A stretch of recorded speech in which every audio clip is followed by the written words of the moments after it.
Запись басылды ғой деймін. Ал кеттік. Бірінші есепте не дейді? Мешает прям. Көріп тұрғандарыңыздай, мына бір теңдеу берілген екен, түбірлерінің айырмасының модулі. Жаңа айнымалы енгізу деп Алу апайымыз сразу уже өзінің идеясын тастап жатыр. Келісемін, жаңа айнымалы енгізу. Бұл жерде тек қана шатасып кетпеу керек. Мына жерде не бар? Көріп тұрғандарыңыздай, мынау дәрежелер тұр, 5 дәрежелі түбірдің астында, 10 дәрежелі түбірдің астында. Айбек ағайымыз да келді ғой. Бұл жерде қайсысын квадрат, қайсысын жаңағы өрнектің өзі деп нені белгілеу керек екендігін шатастырып алмаңыздар. Біз нені белгілейміз? 10-шы дәрежелі түбірдің астындағы x минус 2025-ті қандай да бір т әрпі арқылы белгілейік. Конференция әдісімен дейді. Ол қандай әдіс екен, бөлісе беріңіз. Біз пока что шығара берейік. Орнына қоямыз. Сонда 3-ті минус 5 дәреже дегеніміз не болады, әріптестер? 5 дәреже деп тұрғанымыз бізде мынаның квадраты болады. Сонда бізде 5 дәреже. Сонда 3-ті минус т квадрат минус 2 тең болады 0-ге. 3-ті квадрат азайту т деп шығарамыз дейді. Айдан апай, кішкене шатастыңыз. Осы жерде негізі оқушыларымыз да кейде шатасып жатады, тура осылай асыққан кезде. Эфир сақталып жатыр, эфирдің записі жүріп жатыр. Оқушыларымыз да көп жағдайда сразу шатасып жатады. Белгілейміз дейді, 3т квадрат минус т минус 2 деп есептеп жатады. Коэффициент екен ғой, дұрыс. Бәсе конференция деген не әдіс екен деп отыр еді, қызығып Салима апай. Сонда біз бұл жерде керісінше мына 10-шы дәрежелі түбірді т арқылы белгілесек, оны квадраттаған кезде т квадратымыз не болады? 5-ші дәрежелі түбірдің астында x минус 2025 бұл бізде т-ның квадраты болады екен. Осы жерден шатасып кетпеңіздер. Әр қарай коэффициент әдісіменен шығара саламыз, 3 минус 1 минус 2 ол бізде 0-ға тең болғандықтан x дептім ғой мен, т біріміз міндетті түрде 1-ге тең болады, ал екінші түбіріміз нешеге тең болады? С бөлінген а. Бұл жерде с деп тұрғаным минус 2, а деп тұрғаным минус 1, ендеше 2-ге тең болады. Дейді, келсем дұрыс. Енді не істейміз? Орнына қоя қоямыз. 10-шы дәрежелі түбірдің астында x минус 2025 тең болады 1-ге. 2 жағын 1-де 10 дәрежелеп жіберсек, x-іміз тең болады екен 2026-ға. Енді өзі жылдарға сәйкесінше осылай үлкен сандарды қою мода болып кетеді ғой. Даже оқушылардың олимпиадасындай бір есептеріне де естіп, 2025, 2026 деп жатады ғой. Так, енді, мына жерде 10 екен, 5 жас ба. X минус 2025 тең болады, екінші түбірді қоямыз, 2-ге. 2 жағын 10 дәрежелейміз. 2-ның 10 дәрежесі бізде 1024. Біз 2-ның 10 дәрежесіне дейін мүмкіндігінше жатқа білгеніміз өзімізге жақсы. Так, тең 1024-ке. X-іміз сонда не болады? 3049, Бізге не айтып тұр? Табу керек теңдеудің түбірлерінің айырмасының модулі деп тұр. Дұрыс па? Модулі. Яғни біз 3049-дан 2026-ны просто алып таста деген сөз ғой. Алып тастасақ, біздің жауабымыз 1023, 1023 Б жауабы болады екен. Міне жауап осы. Модулі дегенде ол не мағынада беріп тұр? Бізге жай ғана жауабын оң санмен жаз деген мағынада солай тапсырманы беріп тұр, модулі деп. Бірақ біз солай түсінеміз. Оның, яғни үлкеннен кішісін алып тастауымыз керек екен деп. Түсінікті шығар, ешқандай сұрақ жоқ сияқты. Тек қана жаңа айнымалы енгізген кезде шатасып кетпесек болды. Сұрақ бар ма? Дейді Айдан апай. Айдан апай енді түсінікті. Кеттік, келесі есепке көше берейік. Екінші есеп не дейді бізге? Берілген функцияның анықталу облысы. Анықталу облысы дегеннің өзінің қазір бірінші жақсылап мағынасын түсініп алайық. Анықталу облысы бізде не еді? Функцияның x өсінде қабылдайтын мәндері. Яғни осы функцияның OX өсі бойынша қабылдайтын мәндерін анықтауымыз керек. Енді жалпы графиктің өзін көз алдымызға елестеткеннің өзінде бізге қандай да бір қосылған сан, тұрақты қосылған сан, тұрақты азайтылған сан, ол бізге негізінде анықталу облысында ешқандай мән бермейді. Келісесіздер ма? Мысалы, плюс пи ол бізде ешқандай мағынасы жоқ. Неге? Себебі ол плюс пи деген тек қана 3,14 бірлікке жоғары қарай жылжыт деген ғана мағынаны білдіреді. Сондықтан біз бұл жерде дәл осы функцияда қай жерге мән беруіміз керек? Біз міне мынаған мән беруіміз керек.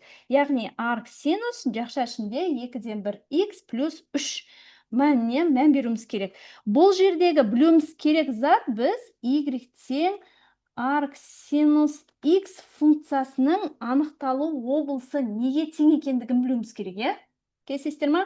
Енді бұл арк синус x функциясының өзі дегеніміз не ол? Ол бізде синус x функциясының кері функциясы. Кері функция деген өзі бір сондай керемет қой. Негізінде неге? Себебі мынау берілген функцияның мәндер жиынын табуда, немесе осындай функциялардың анықталу облысын табуда бізге өте күшті көмектесетін зат негізінде кері функция. Бізде мектептерде, сабақтарда барлығында всегда түсіндіреді анықталу облысының жолдарын біз көп білеміз де, бірақ мәндер облысы деген дүниені табатын кезінде көбінде біз қиналып қаламыз. Неге? Себебі ол тақырыптарда жоқ. Бірақ біз білеміз, берілген функцияның анықталу облысы деп тұрғанымыз кері функцияның мәндер облысы. Дұрыс па? Келісесіздер ма? Тура солай, мынау арк синус x функциясының анықталу облысы деп тұрғанымыз синус x функциясының мәндер облысы. Яғни бізге қажетті міне синус x функциясының мәндер облысы бізде арк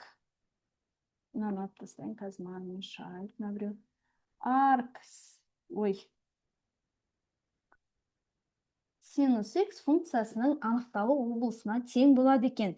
Ендеше біз синус x функциясының мәндер облысын өте жақсы білеміз. Ол неге тең?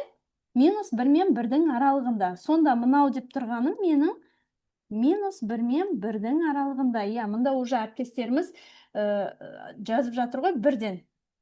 Мәндер жиыны дегеніміз жөн дейді. Мәндер жиыны, мәндер облысы, ол былайша келгенде бір-біріне как синоним сияқты қолданады оқушыларымызда, осыған дейінгі барлық нелеріміз солай не істеп кеткен. Енді пожалуйста, мәндер жиыны деген сөзді қолданғыңыз келсе, өзіңіз білесіз. Мәндер облысы десеңіз де өзіңіз білесіз. Бұл жерде мағынасында өзгеріс жоқ қой дегенім ғой. Кеттік. Білдік, сонда берілген кері арк синус x функциясы деп тұрған, анықталу облысы деп тұрғанымыз, ол минус 1 мен 1-дің аралығында. Яғни x осы аралыққа тиісті. Енді бізге берілген функцияда не істейміз? Дәл осы аралықта мына минус 1-ден жақша ішіндегі аргументтің 2-ден 1x плюс 3-ті біз минус 1 мен 1-дің аралығында шешуіміз қажет. Шешу деген сөз не? Яғни бізде осы қос теңсіздікті шешеміз. Ол деп тұрған ортада x-ті қалдырып, қалғанның барлығын біз есептеп шығуымыз керек. Қос теңсіздікті қалай шешеміз? Барлық жағынан теңсіздіктің 3-ті алып тастайық. Минус 3 жасайық. Яғни минус 4, минус 1-ден алып тастасақ. 2-ден 1 x қалады мұнда. 1-ден 3 алып тастасақ, минус 2, Енді не істеймін? Көбейтемін 2-ге. Дұрыс па? Сонда минус 8, мұнда x қалады, мұнда минус 4 қалады екен. Болды, бізге берілген функцияның анықталу облысы минус 8 бен минус 4-дің аралығында жатыр екен. Сонда біздің жауабымыз Б. Б дейді, Б, деп уже әріптестеріміз біліп жатыр. Қатып жатыр дейді Эльмира апайымыз. Қатып жатыр ма шынымен, әріптестер? Кері байланыс беріп жүріңіздерші. Түсінікті ма? Қатып жатыр ма? Жоқ, нормально десеңіздер, келесі есепке көше береміз. Жоқ, қатпайды дейді. Түсінікті, керемет дейді. Арасында қатып жатыр дейді. Нормально дейді. Енді бір әріптестерде қатып жатыр екен, бір әріптестерде қатып жатқан жоқ. Значит, бізде емес сияқты. Проблема сол әріптестердің өздерінде сияқты деп па? Біреуге жауап жүрген деймін. Кеттік онда ары қарай. Кеттік үшінші есепке. Берілген функциялармен, осындай сызықтармен шектелген фигураның ауданын есептеу керек екен. Ол интернетке байланысты, өздеріне байланысты дейді Айдар ағайымыз. Иә, сондай шығар деп тұрмын мен де. Берілген сызықтармен шектелген фигураның ауданын табыңдар дейді. Осындай жағдайда міндетті түрде әріптестер екінші есеп көрсетіңізші дейді. Бұндай есеп келген кезде міндетті түрде график салуға кеңес беремін. Көп жағдайда әріптестеріміз берілген бір-бірінен азайт тастап, немесе бір теңестіріп, несін тауып алып деген сияқты бір әрекеттер жасап жатады ғой. Дұрыс, бірақ алдымен сіз графигін салып алсаңыз, онда сіз нақты түрде анық көре аласыз, қай жердің несін табу керек, яғни ауданды, дәл жатқан аудан қай жердікі екендігін сіз нақты көре аласыз график арқылы. Сол жерде оңай есептеу жолы да шығып қалады. Кейде интегралмен емес, мысалы 4 бұрыш шығып кетеді, 3 бұрыш шығып кетеді. Ол кезде уже солардың аудандарын табумен, сол сияқты формуламен шығып кетеді. Ал біздің жағдайда қарайық, f от x функциясы деп тұрғанымыз толық квадратын есептеп алсақ, x минус 3-тің квадраты екен. Теңестіріп үйреткен, бірақ график дұрыс негізі дейді. Айдан апай, дұрыс айтасыз. Gx деп тұрғанымыз біздің x плюс 1-дің квадраты. Және мынау түзуді де ұмытып кетпейік. Y тең 0 деген, ол дегеніміз біздің OX өсінің өзі, е. Не істейміз? Графигін салып алайық мұнда. Мен мына жаққа ауыстырып алайын.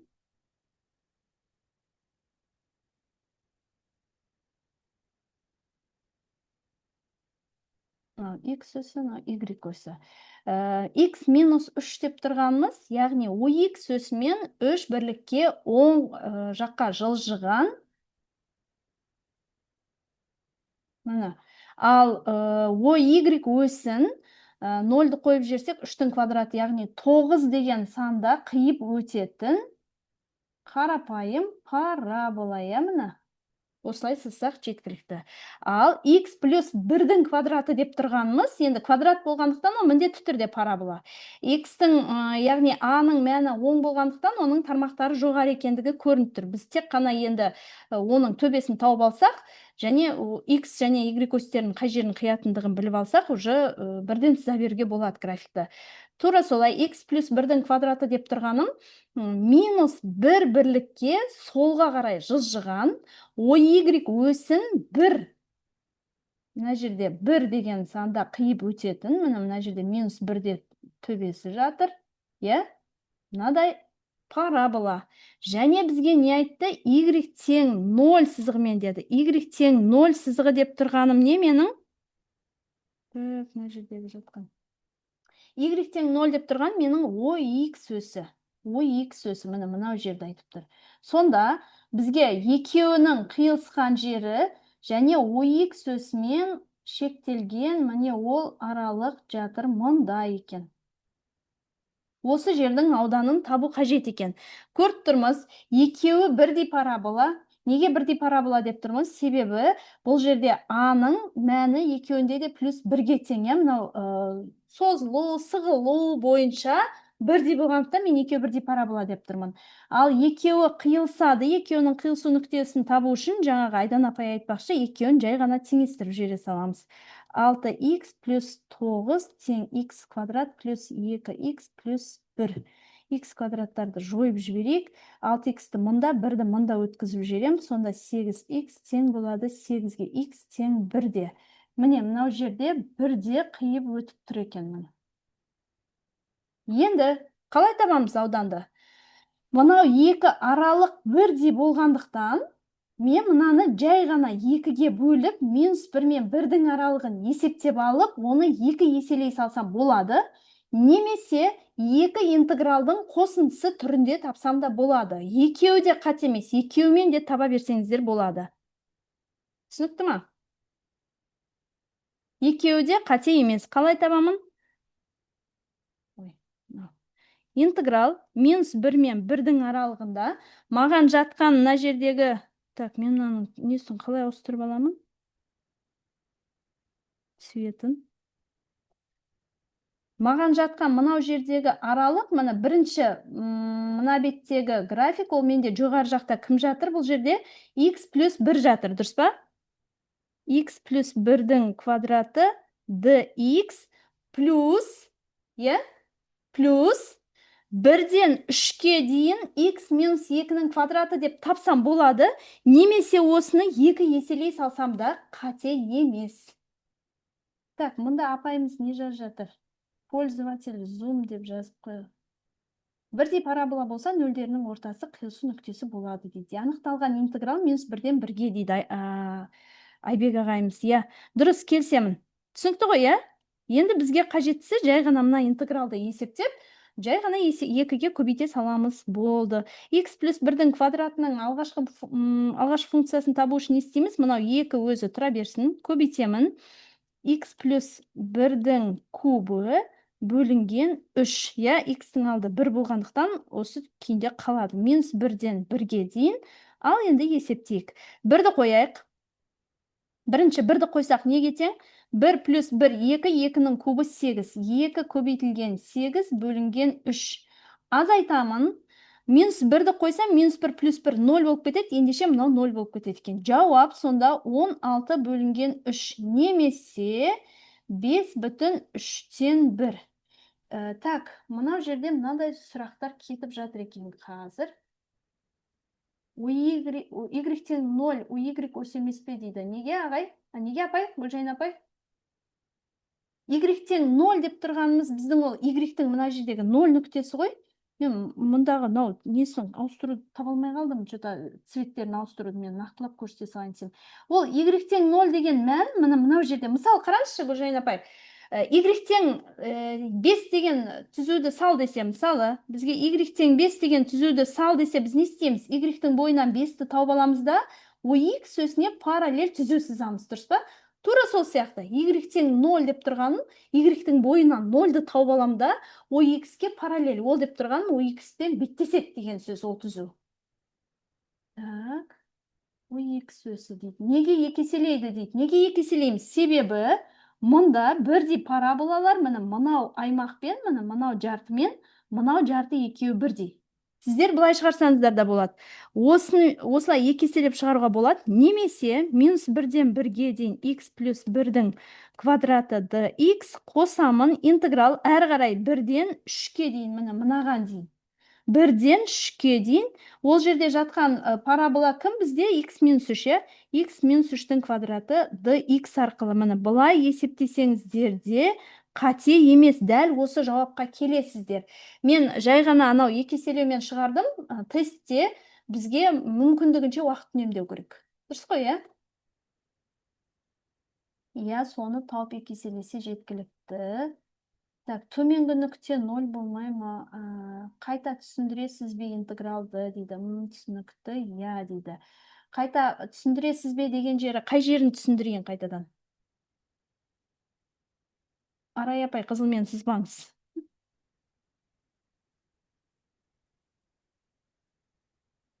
Мына жерде мен цветімді қалай жазып жатамын? Мынау арқылы жазып жатамын деймін. Енді былай сызсам. Қай жерін қайта түсіндірейін, әріптестер? Мынау жерде бізде мынау аралықты интегралын табу керек деген шықты.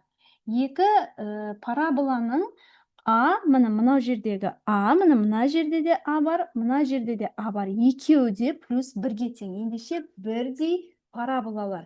Сондықтан да мен жай ғана екеуін 2-ге бөліп, мынау аймақты тауып, мына жерді тауып, 2-ге көбейте салсам, онда мен толық ауданды тапқанмен бірдей болады. Немесе осыны минус 1-ден 1-ге дейін 1 тауып аламын. Сосын осы 1-ден 3-ке дейінгі аралыққа мынау екінші жолмен тапсам да қате болмайды екен, әріптестер. Не бұзылып жатыр, Ақнұр, сенікі ме, менікі ме? Түсінікті. 25 минут өте аз емес пе, әріптестер дейді. Шығарып үлгереміз бе дейді. Келесі 2 бірдей парабола деді, 2 еселеу қалай, 2 бөліп бірдей. Әрине уақыт аз берілген, 2 еселеу түсінікті ғой, енді әріптестер суреттен ақ қарап түсінікті ғой дейді. Келесі есеп дейді. Все, әріптестер уже шаршап кетті. Келесі есеп болса келесі есеп. кеттік. Жеке-жеке тапқанда иә қосылады. Дұрыс. Міне мен мында екіншісін жазып қойдым ғой, жеке-жеке қалай табу керек екен астына. Жеке-жеке тапқанда қосылады. Түсінікті, иә, әріптестер? Кеттік, келесі есепке көшейік. Бізге мында мынадай бір не берілген екен.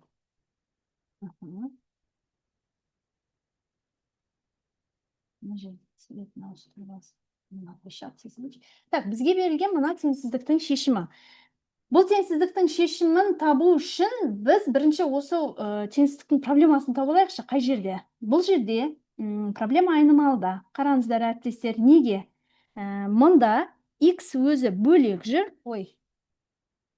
Көріп тұрсыздар, иә? Мында x өзі бөлек жүр. Және мында x-тер бізде логарифмасын. Ой, апайлар, сызбаңыздар экранға. Экранға сызбаңыздар. Кім сызды қызылғып?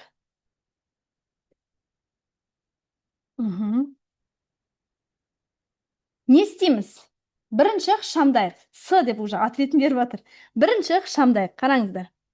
Қалай ықшамдаймыз? Мұнда мүмкіндігінше біз логарифмдардың негіздерін бірдеге келтіріп алайық. 64 пен жұмыс жасайық бірінші. 64 дегеніміз не? Сосын мұндағы жақшашымен де жұмыс жасайық. Қараңыздар. 3 минус 2x, ал мұнда 4x квадрат минус 12x плюс 9. Яғни 3 минус 2x-тің квадраты деп алсам да болады, иә мынаны?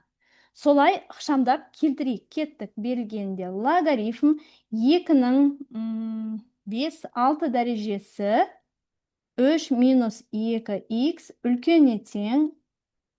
Ал мұнда логарифм 2 негізді 3 минус 2x-тің квадраты деп жазсам келісесіздер ма? Бөлімінде x-тің квадраты. Иә? Бөлімінде x-тің квадраты. Келісесіздер ғой осыған? Кеттік ары қарай. Енді мына бөлімге қараңыздар. Бөлімде не тұр? X квадрат тұр. X квадрат ол менде оң сан. Барлық уақытта оң сан. Ол айнымалы, бірақ барлық уақытта оң сан. Неге мен оны оң санға қатты мән беріп жатырмын? Себебі мен қазір x квадратты сол жаққа логарифмнің қасына көбейткім келіп тұр. Не үшін? Мен екі жағына бірдей, яғни x квадратқа көбейткім келіп тұр. Теңсіздікте біз жай ғана сандарға көбейткен кезде де, айнымалыға көбейткен кезде де біз мұқият болуымыз керек. Не үшін? Себебі теңсіздіктің екі жағын бірдей оң санға көбейтуге болады, бірақ теңсіздіктің екі жағын бірдей теріс санға көбейткен кезде байқаңыздар, болады көбейтуге. Көбейткен жағдайда не болады? Теңсіздік таңбасы өзгеріп кетеді. Ал біздің жағдайда x квадрат ол менде оң сан, мен оны оңай мына бетке көбейтсем болады екен. Дұрыс, Рай апайымыз жазып жатыр. Кеттік ендеше, мен x квадратты мында көбейтіп жіберемін. Иә? Және мұндағы 2-нің 6 дәрежесі қалай түседі? Бөліміне 6 болып түседі. X квадрат бөлінген 6. Сонда не қалды менде? Логарифм 2 негізді 3 минус 2x. Және мұна жақта не қалды? Үлкеніне тең 2. Мұндағы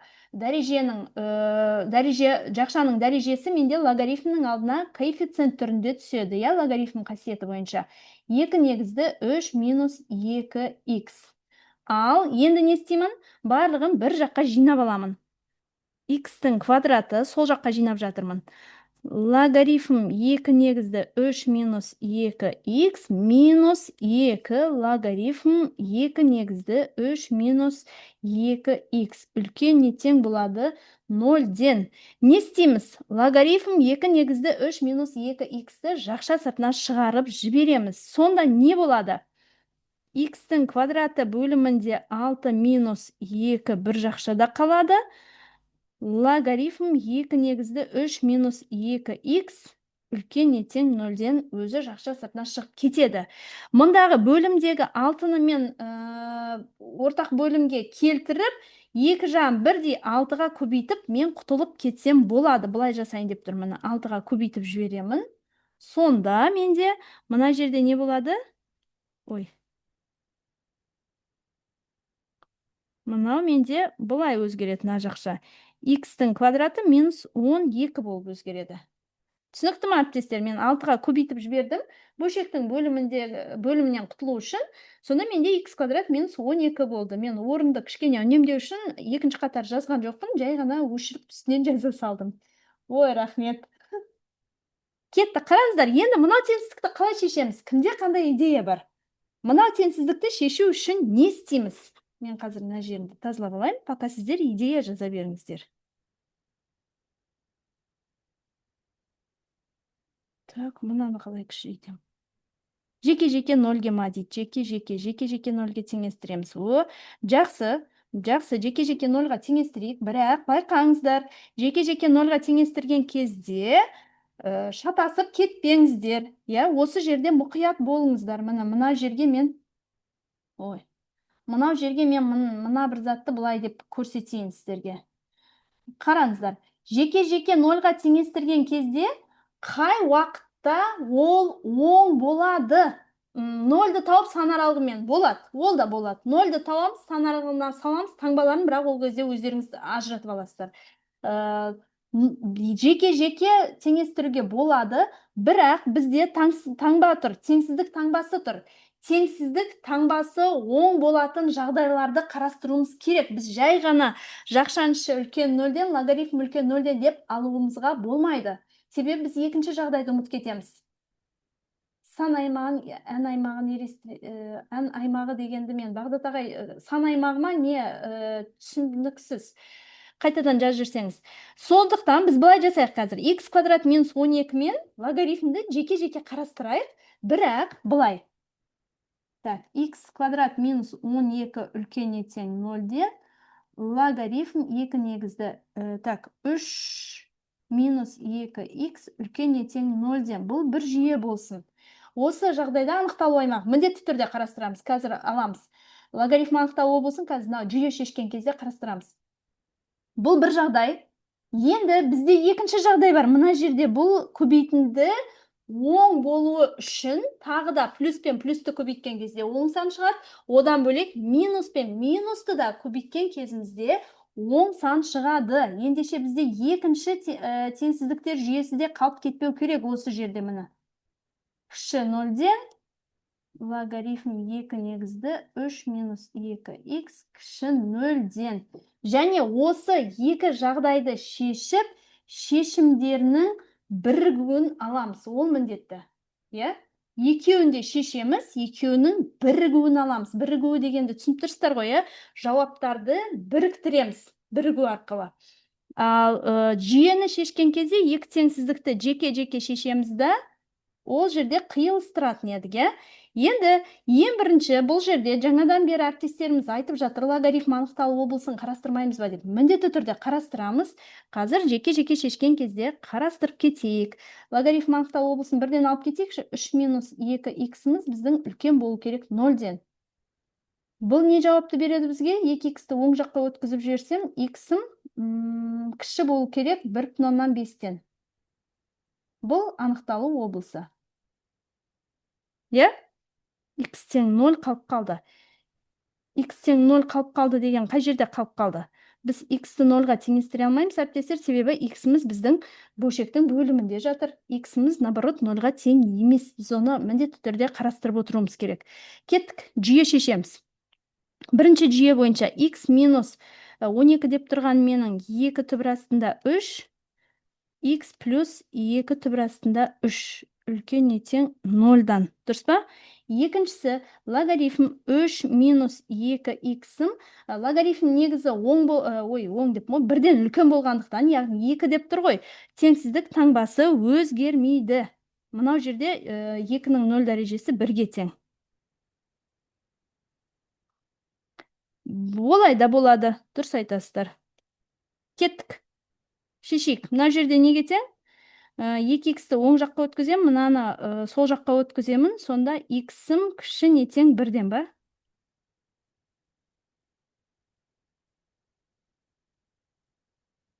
Мұнда минус 2 түбір астында 3 жатыр, мұнда 2 түбір астында 3 жатыр. Интервалдар бойынша шешіп жіберейік, плюс, минус, плюс. Бізге қажеттісі оң аймақ, плюс аймақтар. Ал мынау логарифмді шешкен кезде біз мына жерде бірді көрсетеміз. Біріміз қайда жатыр? Мында жатыр. Бірді көрсетеміз. Және 1,5-ті де көрсетіп жібереміз мына жерде.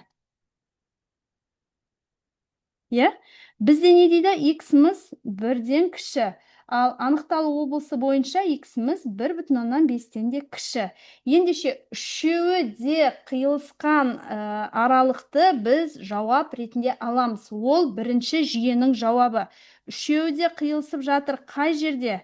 Минус шексіздіктен, міне, минус шексіздіктен минус 2 түбір астында 3-ке дейін. Бұл бірінші жүйенің шешімі. Мен мынаның жанына жазып қояйын. Минус шексіздіктен минус 2 түбір астында 3-ке дейін. Міне бұл бірінші жүйенің шешімі. Енді қазір біз екінші жүйені шешеміз. Мен мына жерден екінші жүйені шешейін деп тұрмын. Ол да осылай келеді. Қазір мен бірден былай жазып жіберемін. X минус 2 түбір астында 3. X плюс 2 түбір астында 3 кішіне тең 0-ден. Ал мұнда менде 3 минус 2 X-ім теңсіздік таңбасы өзгермейді. 1-ден бұл келесі жүйе, екінші жүйе. Мұнда X-ім не болады? Үлкен не тең? Мынау 2, анау 2, 1-ден. X-ім үлкен не тең? 1-ден деген жауап қалады бұл жерде. X кіші 1,5, ол жерде де анықталу облысы ретінде қарастырылады. Сызайық. Кеттік. Минус 2 түбір астында 3 жатыр мұнда. 2 түбір астында 3 мұнда жатыр. 1 жатыр мұнда. Және 1,5 жатыр мұнда. Дұрыс па? Плюс, минус, плюс. Бұл жерде бізге алу керек минус аймақ. Ал екіншісінде X-ім менің 1-ден үлкен, бірақ 1,5-тен кіші. Мына жерде 0 тоже кірмейді. 0-ды алмаймыз. 1,5-тен кіші. Енді барлығы қиылысып жатқан аймақ, яғни үшеуі де қиылысқан аймақ бізде не болып тұр? Көріп тұрсыздар? 1 мен 1,5-тің аралығы, 1 мен 1,5-тің аралығы. Міне, екінші жүйенің шешімі осы болып тұр, міне. 1-ден 1,5-ке дейін. Жауап қандай болады? Жауап екеуінің бірігуі болады. Міне, жауабы, мына жерде жауабы минус шексіздіктен минус 2 түбір астында 3-ке дейін бірігу 1-ден 1,5-ке дейін. Ой, мынау неге ауысып кете берді? Жауап С. Әріптестеріміз жазып жатыр ғой. С деп. Берілгені бөлшек болғандықтан дейді Райхан апайымыз. Не болып жатыр? X тең емес 0 ескерілу керек дейді. Дұрыс, X тең емес 0 ескерілу керек. Біз қарап отырмыз. Жауапта да біз ескеріп кеттік. Именно 0 кірмеді ма деген аралыққа. Біздің жауабымызға 0 кірмейді екен. Түсінікті ме, әріптестер? Сұрақ бар ма? Мен де уф деп алайын, сіздер жазыңыздаршы деп па? Адам көйіп қапты ғой, уже 134 адам отыр. Тамаша дейді. Алдыңғы есептерді бір көрсетіп жіберіңізші дейді. Жақсы, қазір көрсетіп жіберемін. Так, бұл теңсіздік бойынша сұрақ жоқ, скрин жасап алайық дейді. Ал кеттік. Біріншісінен бастап мен қазір көрсетіп жіберемін. Сіздер скриндап алыңыздар. Сіздер көп нәрседен қалып қалмадыңыздар, Камила апай. Бастапқыға мен әдейі кішкене жеңілдеу есептерді алдым. Что адамдар кірген кезінде түсінбей қалмасын, кешігіп кірген мұғалімдер түсінбей қалмасын деп. Бұл бірінші есеп. Екінші есеп скрин жасап алыңыздар. Мұнда анықталу облысы бойынша есепті шығарған болатынбыз. Синус X-ның анықталу облысын, мәндер облысын біз арксинус X-ның анықталу облысы деп алдық. Так, жауаптан іздеу лайфхак бар ма дейді. Енді дәл жаңағы теңсіздіктің ішінде жауаптан іздеуге болады, қазір қарап көрейік.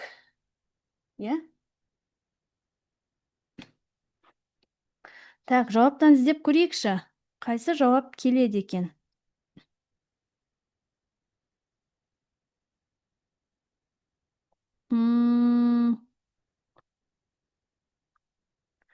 Мынау жерде қарап тұрсаңыздар, жауаптарда 0,125, 0,5, 0,175. осы сандарды бір қойып көріп, сондай бір болмаса, білмеймін, бұл жерде ондай бір лайфхак қатты жүрмейді ау деймін. Қалай жауаптан не істеуге болады? Бұл жерде міне нақты мен сізге былай деп не істей алмай тұрмын. Себебі қараңыз, міне мында бір қойғанның өзінде кішкене есептеуге жеңіл болу үшін біз нақты берілгеннен көре аламыз, бірден 0 кірмейтіндігін көре аламыз. 0 жоқ аймақтарды іздейік десек, барлық аралыққа 0 кіріп тұрған жоқ. Дұрыс па? Сосын біз қарайықшы, бірді қазір тексеріп көрейік дейін десем, бір бәріне кіріп тұр. Барлық жауапқа бір кіріп тұр.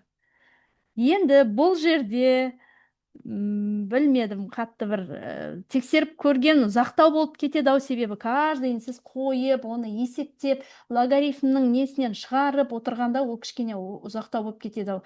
Лучше бас салып есепті теңсіздік қылып шығарып тастаған дұрыс шығар. Бірінші есепті ашып жіберіңізші дейді. Ой, әріптестер, осыдан кейін ашпаймын. Соңғы рет осыдан кейін ашпаймын дейді. Жазбаңыздар, бір-біріміздің уақытымызды алмайық, себебі жаңағы теңсіздікте ол енді может дұрыс болмайды ау, жауаппенен тексере салайықшы деген. Себебі берілген жауаптарының өзінде де жауапты қоя салатын неге келіп тұрған жоқ сияқты. Кеттік па? Келесі есепке, 5-ші есепке. Геометриялық бір есеп шығарып көрейікші. Ағайларымыз қазір, мына деп андай нелерін, идеяларын лақтыратын шығар мына жерде. Суреттегі тең бүйірлі трапецияның ауданының мәні эфир жүріп жатыр ғой, жібереді емес пе дейді. Дұрыс, Рая апай, дұрыс айтасыз. Мен запись жасап жатырмын. Записті міндетті түрде жібереміз, сондықтан еш уайымдамаңыздар. Ал мына есепке қарайықшы. Сызба дайын, әдемі сызылып тұр. Берілгенде тең бүйірлі трапеция екен. Табу керек ауданын. Аудан табу үшін не істейтін едік? Аудан табу үшін не істейтін едік? А плюс Б бөлінген 2 көбейтілген биіктігі трапецияның ауданы осылай. Идея болса тастаңыздар. Мен оған дейін мына жерден кішігірім мынандай бір түзулер жүргізе берейін.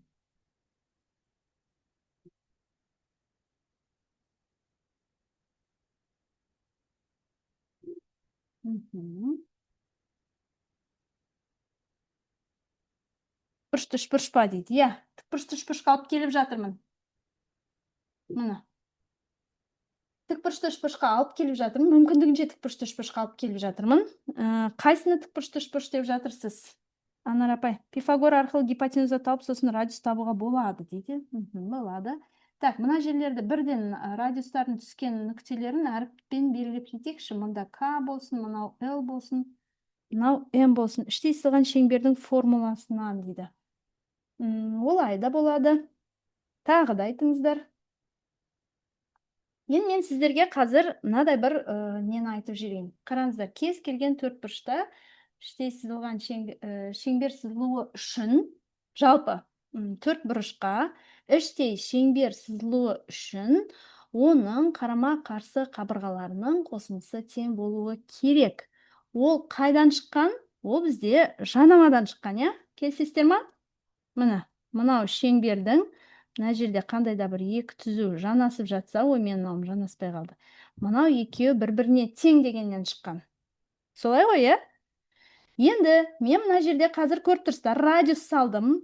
Радиустар менде жанасу нүктесіне түскендіктен олар тікбұрышты етіп салдым, Енді мына жерде КЦ CL-ға тең.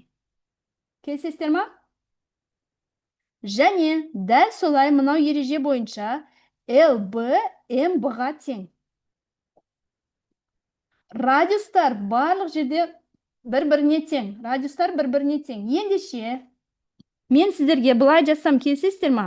Үшбұрыш КОЦ тең үшбұрыш COL.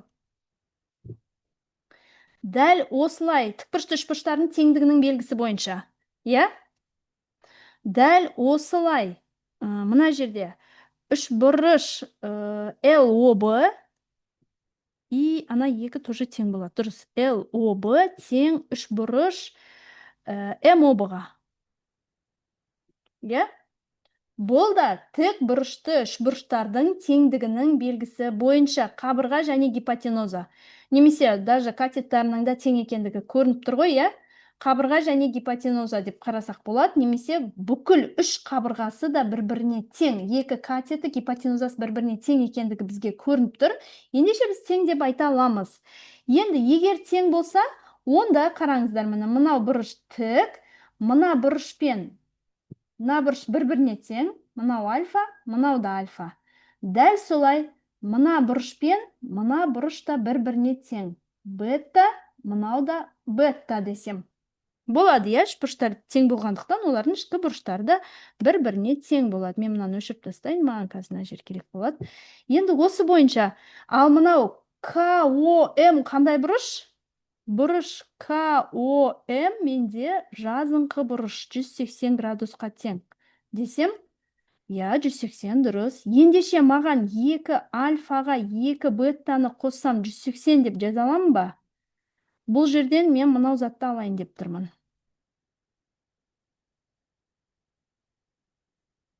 Жауап 12 дейді. Уже Райхан апай шығарып тастады. Жауап 12 дейді. Альфаға беттаны қоссам 180 деп, 90 градус деп айта аламын ба? Келісесіздер ғой осы жерге, иә? Ендеше менде СОБ үшбұрышы тік бұрышты үшбұрыш деп айтайын деп тұрмын мен қазір мына жерде. Мен мынаның цветін өзгертіп алайын. Мынау жерде СОБ үшбұрышы тік бұрышты үшбұрыш деп айтқым келіп тұр. Иә? Енді әріптестер, мен мынау жерде қазір есептесем болады, жаңа әріптестеріміз жазып айтып жатыр ғой. Мынау қабырғаны катеттерді тауып алайық деп, мынау катеттерді қазір тауып аламыз. Мына жерде мен радиусты биіктік арқылы тауып аламын. Мынау радиус менде мына жерде биіктік болады. Биіктік арқылы радиусты тауып аламын. Гипотенузаны тауып аламын, есептей аламын, дұрыс па? Сол арқылы мен қазір мынау катеттерді де мынау екі катет тауып алып, екі еселеп А мен Б радиус тапсам, маған H жеткілікті. Олай есептеуге болады. Одан бөлек жолы бар ма?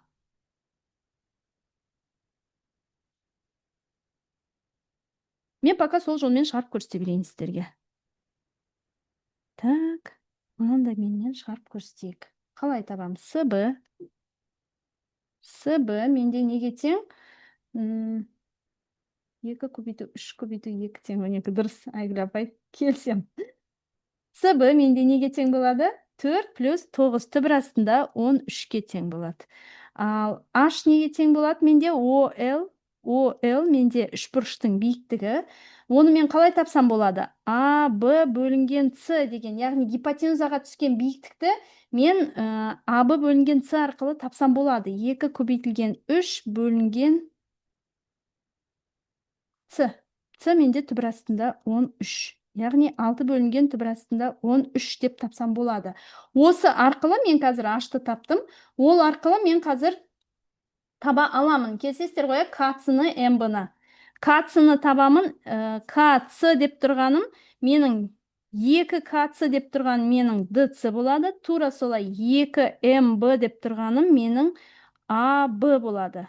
Сол арқылы мен маған қажетті мынау екеуін тауып ала аламын. H деп тұрғаным менде 2 R-ге тең. 2 радиусқа тең. Дұрыс, иә? Болмаса, менің әріптестерім уже ответін жазып жатыр мында. Болмаса, мына жерде берілген мынау үшбұрышпен, иә? Мынау үшбұрыш бір-біріне тең. Тура солай, мынау үшбұрышпен, мен мынаның цветін ауыстырмадым. Мынау үшбұрышпен мынау үшбұрыш бір-біріне тең.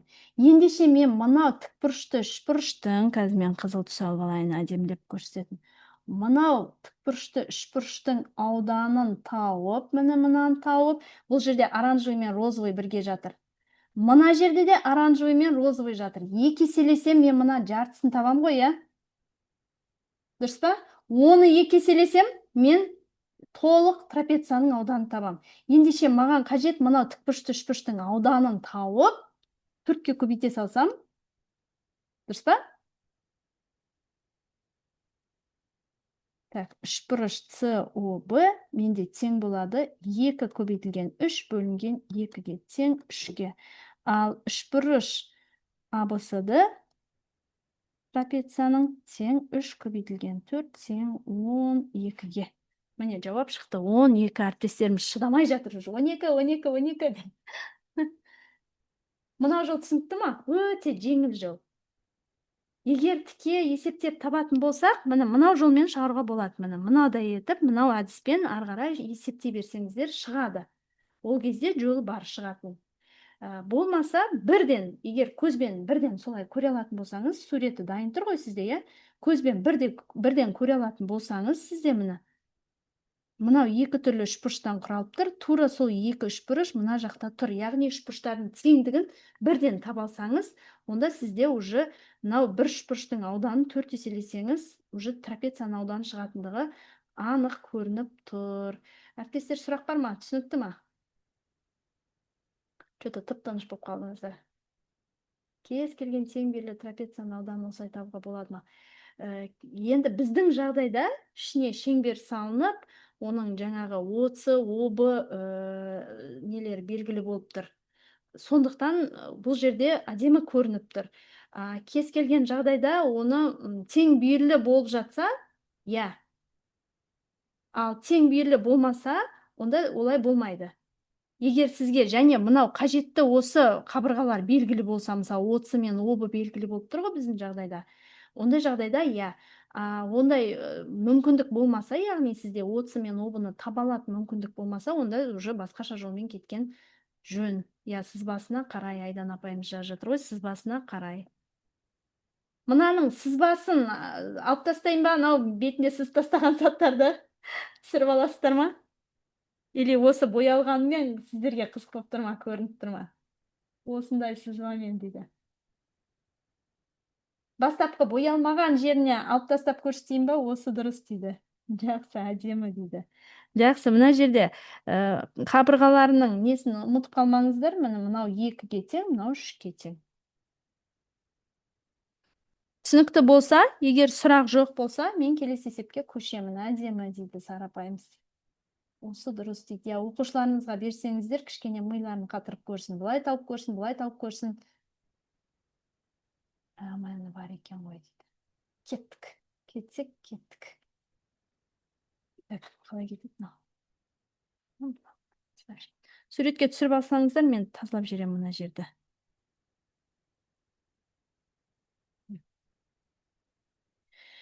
Кеттік, келесі мынадай бір жеңіл әдемі есеп бар екен. Мынадай функцияның мәндер жиынын табыңыз дейді.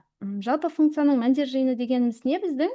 Осы функцияның графигі, яғни мәндері, графигі дегенімізде сол мәндерінің несі ғой, көрінісі ғой, мәндері y өсінің қай аралығында жатқанын табуымыз керек. Жалпы негізі өзі мәндер жиыны деген кішкене бір андай әдемі, не дейді бір, әдемі дейді ма, или не деп айтсам екен, бір сондай күшті не? Д дейді, уже Д екендігін әріптестер тауып жатыр. Сондай бір керемет тақырып, неге деп айтайын? Себебі ол мәндер жиыны мектеп бағдарламасында көрсетілмейді, мектептің кітаптарында түсіндірілмейді, бірақ бізде квал тестімізде де, ұбт-ымызда да барлығы мәндер жиыны деген тақырыпсыз қалмайды, яғни мәндер жиыны есептер беріледі. Мәндер жиынын табудың ең таралған әдістерінің біреуі қандай? Ол график салып көреміз бірінші.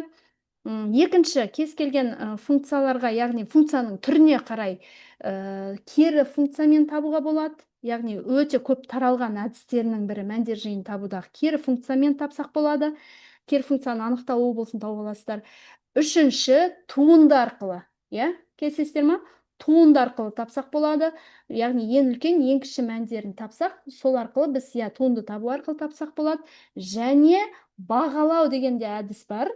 Бағалап көрсеңіздер, оның қай жерде жатқанын, қай аралықта жатқанын сіздер бағалау арқылы нақтылап табуға болады.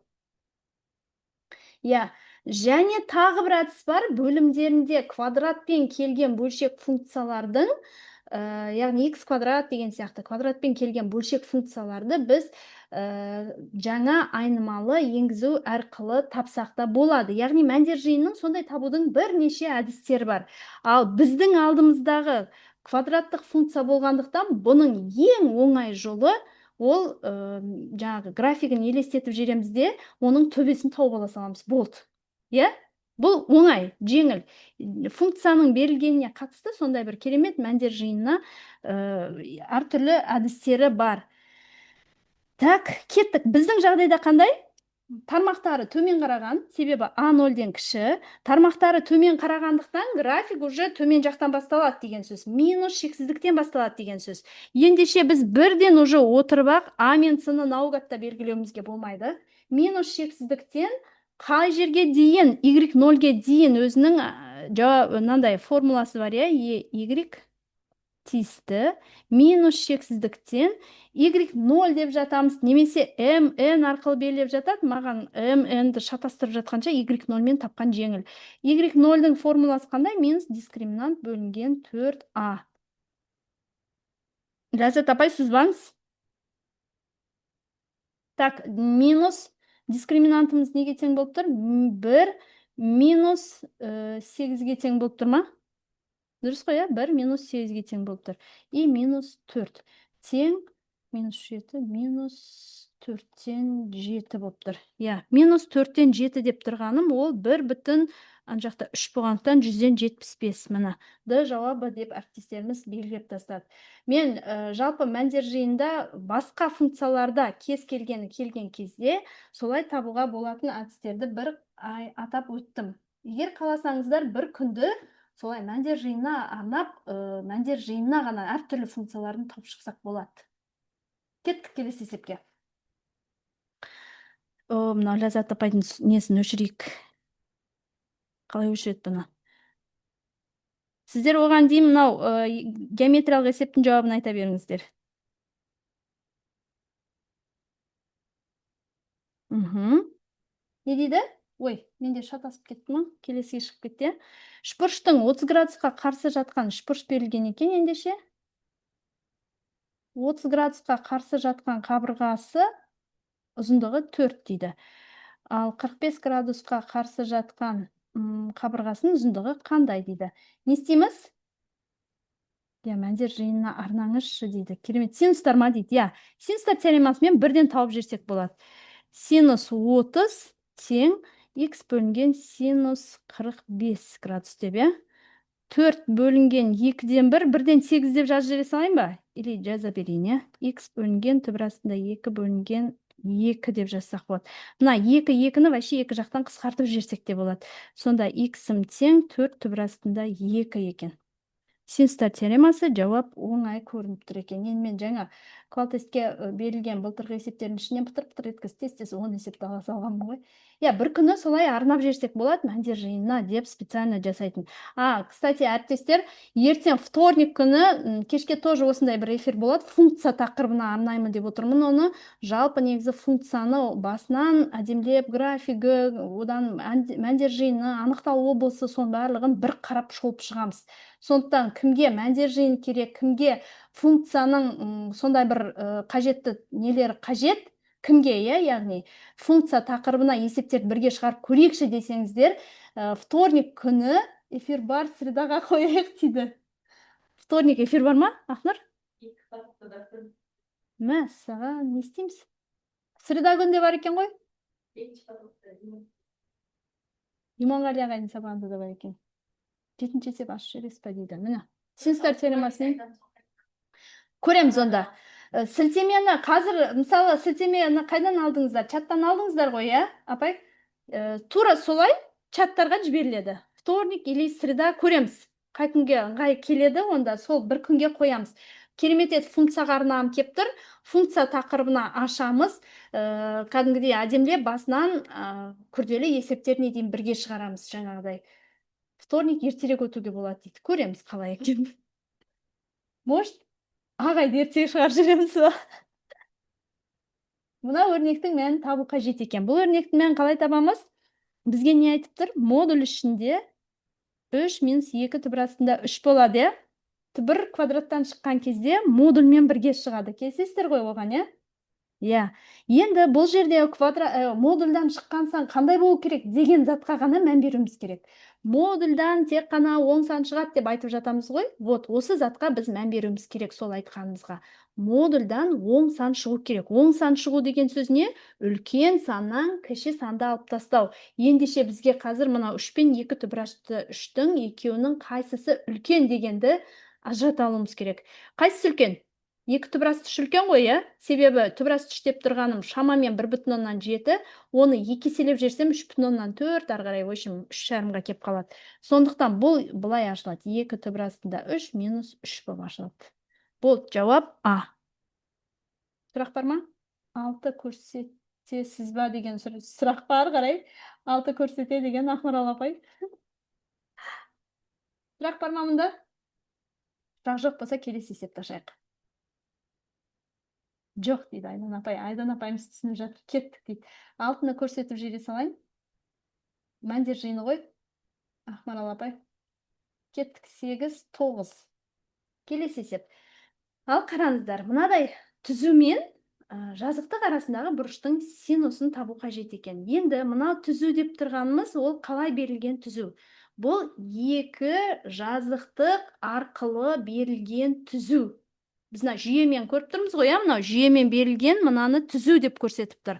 Бұл қалай түзу болады дегенді осы есеп дым түсінбеймше дейді. Алдынан 100 шығады дейді. Бұндай есептер байқасаңыздар квал тестте көбейіп кетті. Иә, квал тестте именно осы жазықтыққа, түзуге, 2 жазықтық, түзумен жазықтық, түзумен түзу деген сондай неге өзі есептер көп шынында, және күрделі түрлері де кірісіп жатыр қазір. Бұл енді 11-ші сыныпта өтілетін тақырып қой. 11-ші сыныпқа барлық мұғалім бірақ бере бермейді ғой.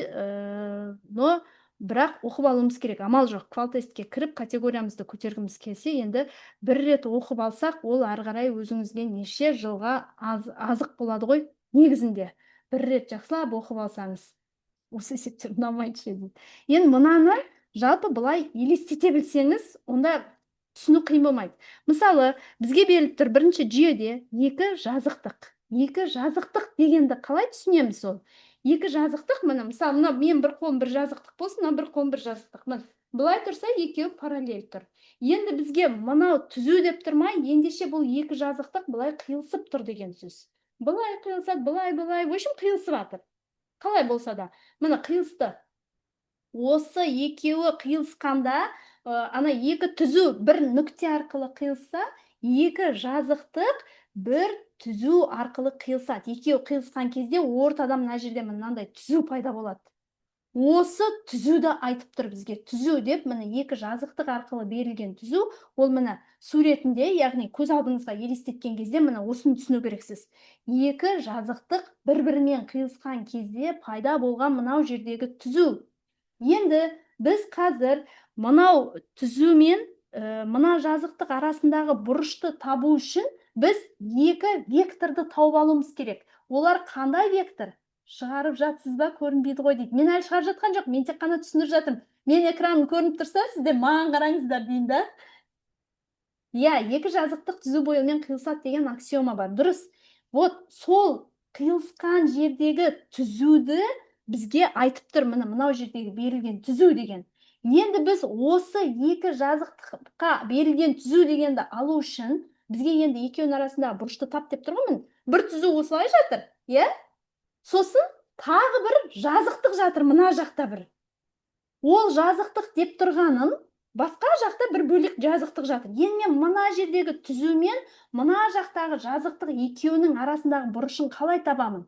Мен мынау түзуге бағыттаушы вектор саламын. Бағыттаушы вектор барлық уақытта мынау түзуге параллель немесе осы түзумен беттесіп жүретін түзуді айтамыз, векторды айтамыз. Түсінікті ғой, әріптестер? Мынаған мен бағыттаушы вектор табамын қазір. Ол бағыттаушы векторды қалай табамыз?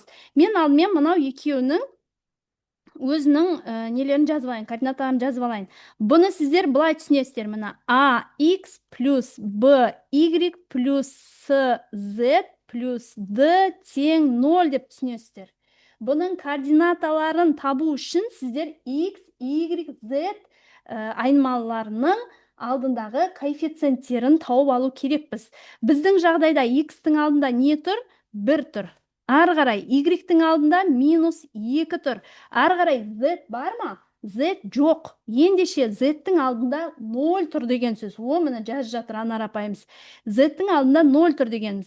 Екінші жазықтық бойынша x бар ма? X жоқ, ол жерде 0 тұр. Y-тің алдында бізде 3 тұр коэффициенті, Z-тің алдында 1 тұр. Болды. Енді осы арқылы біз мына жерге қазір бағыттаушы міне негізі былай тауып, қазір мен анықтаушы арқылы көрсетейін деп тұрмын. Бағыттаушы векторды табу үшін негізі 11-ші сыныптың кітабын ашсаңыздар, дәл осы жолдың формуласы жазылып тұр. Анда n1, m1, n2, m3, n4, n5 деген әріптермен бір-біріне көбейту арқылы жазылып тұр. Сіздер оны олай шатаспаңыздар. Ең оңай жолы мынау жерде сіз x-тің координатасын табасыз қой, бірінші x, y, z деген 3 координата табасыз қой, енді бағыттаушы векторда, дұрыс па? X-тің координатасын табу үшін сіз мынау x-қа қарамайсыз да, қалғанын анықтаушын тауып жүресіз. Қалғанның анықтаушы дегеніміз не? -2-ге тең. Дұрыс па? 3-ті 0-ге көбейтсек 0.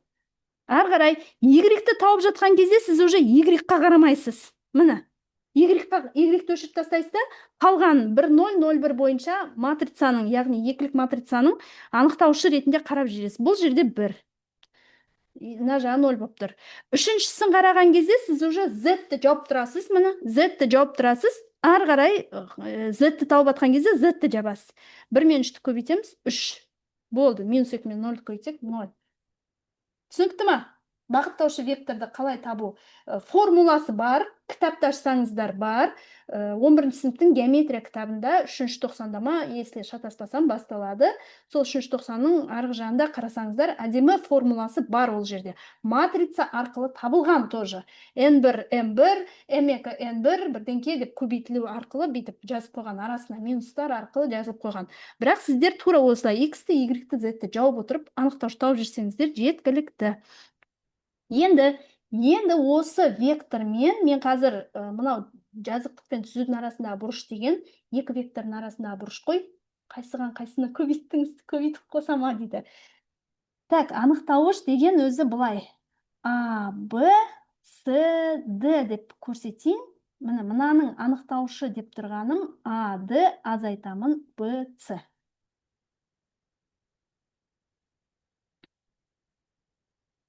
Неге?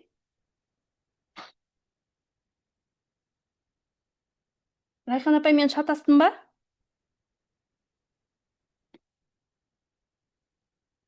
Нормаль векторды жазамыз дейді.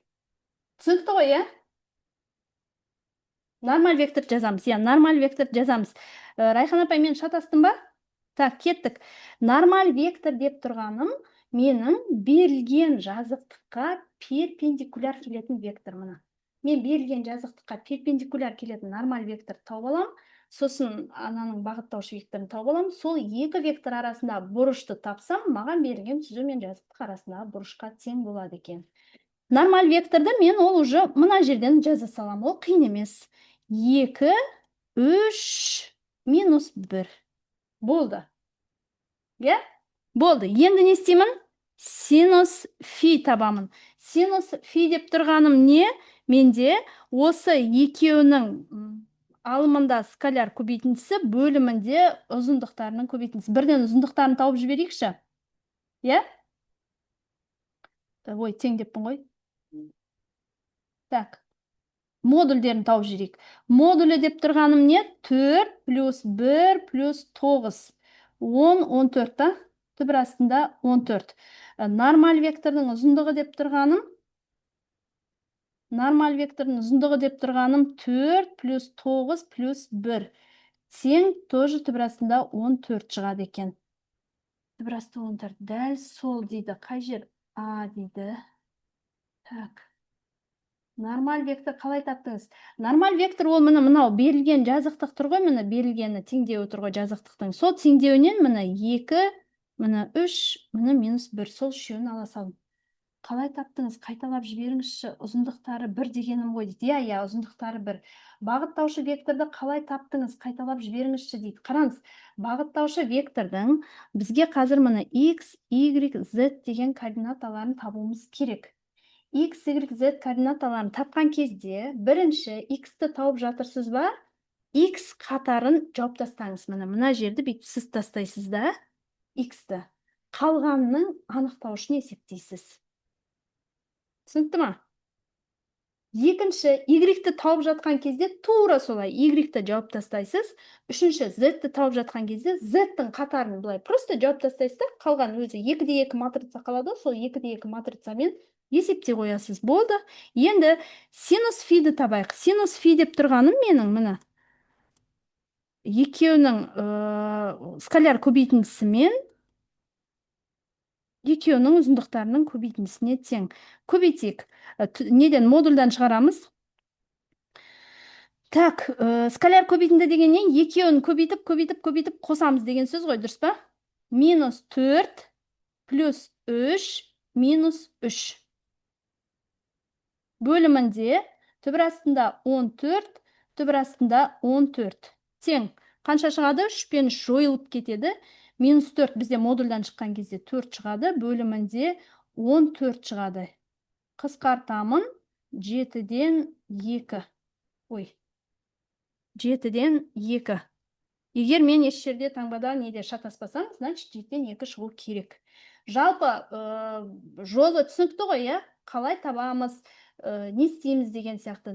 Кішкене елестетіп, солай есептесеңіздер, өзі екі-ақ вектор бар. Бағыттаушы вектор и нормаль вектор. Вот, екі-ақ вектор бар. Сол екі векторды әдемі түсініп алсаңыздар, дұрыс көре алсаңыздар, болды, сіздер қиналмайсыздар. И әрі қарай арасындағы бұрыш дегенге, 9-шы класстағы, естеріңізде ма? 9-шы класстағы жаңағы скаляр көбейтінді де бізде береді ғой формуланы табуға деген сияқты. Вот сол кездегі менен сіздер уже қайталап кеп есептей бересіздер. Дайындалсақ жақсы болар еді дейді, иә, бұйырса. Егер сұрақ жоқ болса, ең осал жеріміз дейді.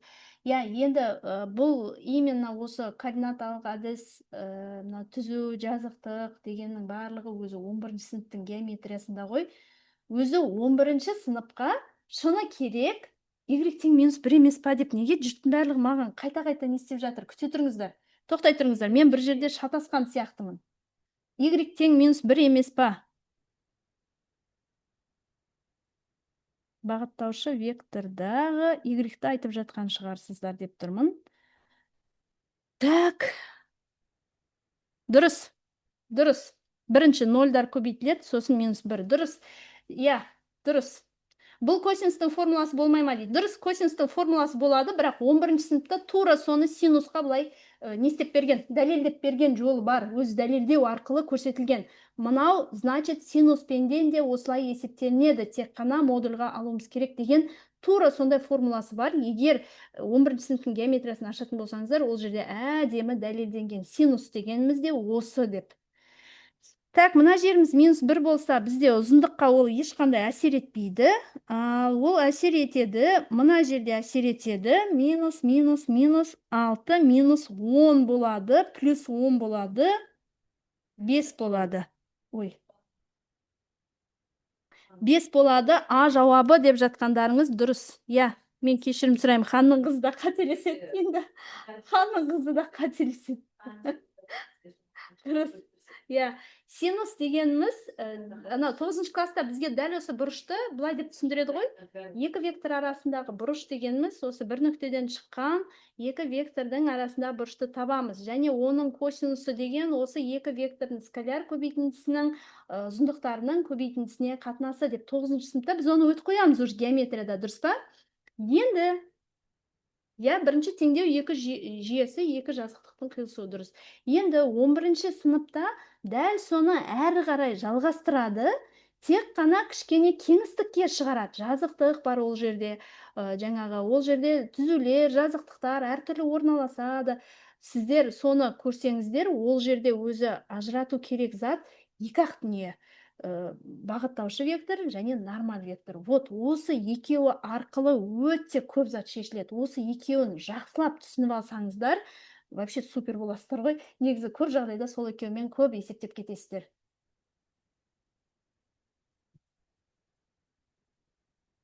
Так, мені түсінбедім деп жатыр. Негізі түсіндім дейді. Негізі түсінсек, все, кеттік па?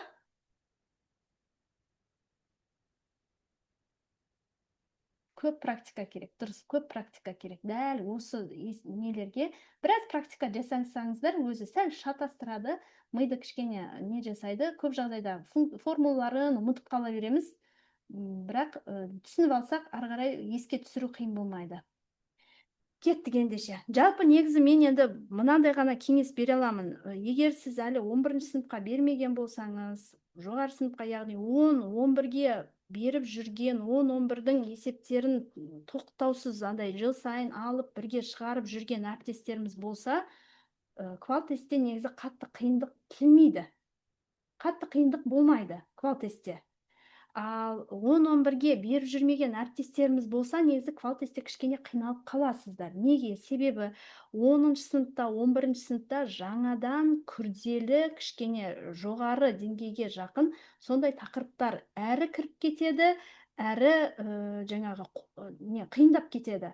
Неге? Себебі біз бұрын өте бермейтін, біз бұрын мектепте қарастырмаған комбинаторика, жаңағы жазықтықтар, комплекс сандар, тағы сол сияқты тақырыптар қатты кіріп кеткенде, негізі сол жерлерді бір қайталап, жақсылап оқып алсаңыздар, онда сіздерде қатты проблема болмайды. И сабақ берген кезде де проблема болмайды. Мен тек қана мынандай ғана совет берем. Ол сыныптарды или бірге отырып мұғаліммен бірге шығарып шығыңыз, оқушы сияқты, или сол сыныптарға сабақ беріп, сол сыныптарға сабақ беру үшін ерінбей дайындалыңыз оқып. Вот бір басып шықсаңыз жүріп, все, сіз уже ары қарай дальше опытпен, еңбекпен келе береді өзі. Так, кеттік. 8 оқушыны айналмалы дөңгелекке отырғызу тәсілдерінің саны дейді. Я, уже әріптестеріміз жазып жатыр екен. 7 факториал, 8 минус 1 факториал. Тамаша. Енді осы жерде бұл бізде жаңағы алмастыру ғой, алмастыруға келеді.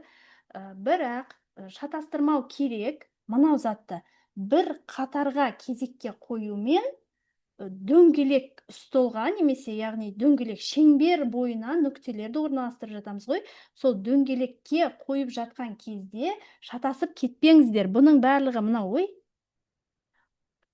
П арқылы шығады. П n деп тұрғаным менің n факториал арқылы шығады. Негізінде, бірақ бұл мынандай несі бар. Бір қатарға, яғни түзу бойына деп те айтады оны.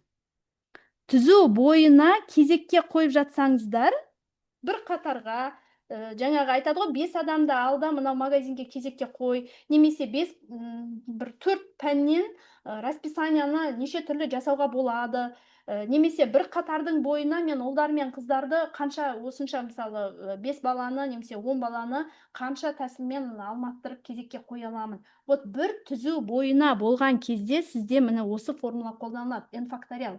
Ал дөңгелекке қойған кезде, дөңгелек үстел немесе шеңбер бойына, шеңбер деп жазайыншы, көбінде негізі шеңберменен қолданылады бұл. Шеңбер бойына нүктелерді, мысалы 3 нүктені, 4 нүктені, немесе дөңгелек столдың бойына 4 баланы, немесе 8 оқушыны дөңгелек үстелге отырғызу тәсілі деген кезде, мынау қолданылады. n факториал бөлінген n қолданылады. Немесе бұны жаңа әріптестеріміз уже жазып жатыр ғой, n минус 1 арқылы, бір баланы алып тастайды.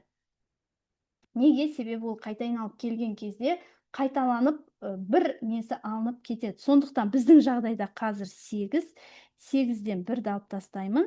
Факториалы 7-нің факториалы, ол менде 5040 еді ғой деймін, кажется. Әріптестер жазып жатсыздар. Өздеріңіз қосылып жатырсыздар. Осы затты ажыратып жаттап алсаңыздар бір рет, все. Потом сіздер уже қиналмайсыздар. Түзу бойына, шеңбер бойына болды. Бірақ сандар айзынсасы бар. Түзу бойы десе 8 факториалға қоя бересіз бірден. А шеңбер бойы деді ма, 1-ді алып тастайсыздар, 7 факториалға қоя бересіз. Все, бітті, ол жерде қатты бір проблема жоқ. Түсінікті ме, әріптестер? 136 әріптесім мені қазір сағат қанша болды? 1,5 сағаттан бері еш қиналмай, еш ұйқысы келмей, қашан бітеді, не демей, мені до конца тыңдап, менімен бірге есеп шығарып отырғандарыңызға рахмет дейді. Иә, мен тағы да 10 есеп, 20 есеп алып келсем, иә, тағы да отыра беретін сияқтысыздар ғой. Керемет түсіндіресіз, шығарайық дейді. Иә, отыра берем дейді Айдан апа. Керемет, тамаша, рахмет. Мотивация қаншама дейді. Бізге де рахмет, тағы шығарайық дейді.